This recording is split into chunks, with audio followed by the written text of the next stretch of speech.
ലോക അത്ലറ്റിക് ചാമ്പ്യൻഷിപ്പിൽ സ്വർണ്ണം നിലനിർത്താൻ ഇന്ത്യയുടെ നീരജ് ചോപ്ര ഇന്നിറങ്ങും. പാകിസ്ഥാൻ അർഷദ് നദീം അടക്കം ശക്തരായ എതിരാളികളാണ് കളത്തിലുള്ളത്. യോഗ്യതാ മത്സരത്തിൽ ആദ്യ ശ്രമത്തിൽ തന്നെ ഫൈനൽ ഉറപ്പിച്ച നീരജ് തുടർച്ചയായ 3-ാം ലോക ചാമ്പ്യൻഷിപ്പ് ഫൈനലിലാണ് ഇറങ്ങുന്നത്.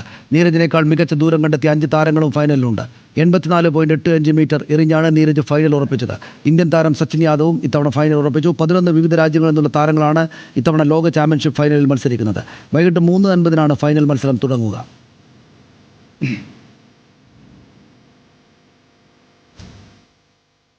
ചാമ്പ്യൻസ് ലീഗിൽ നിലവിലെ ചാമ്പ്യന്മാരായ PSG-ക്ക് വമ്പൻ ജയം. അറ്റ്ലാന്റയെ എതിരില്ലാത്ത 4 ഗോളുകൾക്ക് തോൽപ്പിച്ചു. ഇംഗ്ലീഷ് ക്ലബ്ബ് ചെൽസിയെ 1-നെതിരെ 3 ഗോളുകൾക്ക് തോൽപ്പിച്ച് ജർമ്മൻ വമ്പന്മാരായ ബയേണും ആദ്യ ജയം സ്വന്തമാക്കി.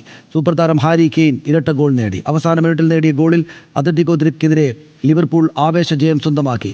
2-നെതിരെ 3 ഗോളുകൾക്കായിരുന്നു ലിവർപൂളിന്റെ ജയം. മാർക്കസ് തുറാമിന്റെ ഇരട്ട ഗോൾ മികവിൽ ഇന്റർ അയാക്സിനെയും തോൽപ്പിച്ചു.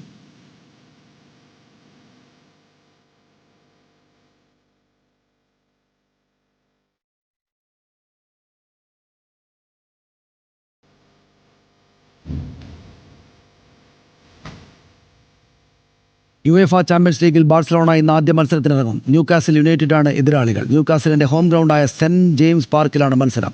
മാഞ്ചസ്റ്റർ സിറ്റി നാപ്പോളി സൂപ്പർ പോരാട്ടവും ഇന്ന് നടക്കും. സിറ്റിയുടെ ഹോം ഗ്രൗണ്ടായ ഇത്തിഹാദ് സ്റ്റേഡിയത്തിലാണ് മത്സരം. സിറ്റി വിട്ട് നാപ്പോളിയിൽ ചേർന്ന കെവിൻ ഡിബ്രൂയിനെ ഇത്തിഹാദിലേക്ക് വീണ്ടും എത്തും. മത്സരങ്ങൾ രാത്രി 12:30 മുതൽ ആരംഭിക്കും.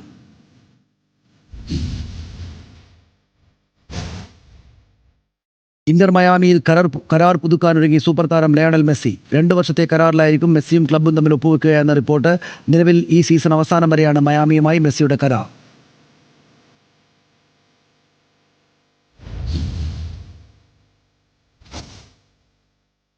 ഏഷ്യാ കപ്പിൽ വീണ്ടും ഇന്ത്യ പാകിസ്ഥാൻ മത്സരം ഉറപ്പായി. UAE തോൽപ്പിച്ച് പാകിസ്ഥാൻ സൂപ്പർ 4-ൽ കടന്നു. ഞായറാഴ്ചയാണ് സൂപ്പർ 4-ൽ ഇന്ത്യ പാകിസ്ഥാൻ പോരാട്ടം.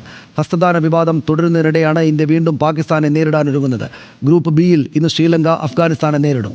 സൂപ്പർ 4 ഉറപ്പിക്കാൻ അഫ്ഗാന് ജയം അനിവാര്യമാണ്. നിലവിൽ 2-മതുള്ള ബംഗ്ലാദേശിനും മത്സരം നിർണായകം. വൈകിട്ട് 8 മണിക്കാണ് ശ്രീലങ്ക അഫ്ഗാൻ പോരാട്ടം.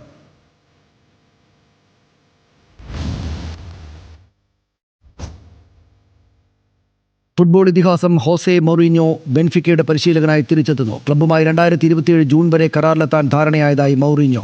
ഫെനർബാഷെ പുറത്താക്കിയതിന് പിന്നാലെയാണ് മൗറീഞ്ഞോ ബെൻഫിക്കയുടെ പരിശീലകനാകുന്നത്. 2000-ൽ ബെൻഫിക്കയിൽ നിന്നാണ് പരിശീലകനായി മൗറീഞ്ഞോ അരങ്ങേറ്റം കുറിച്ചത്.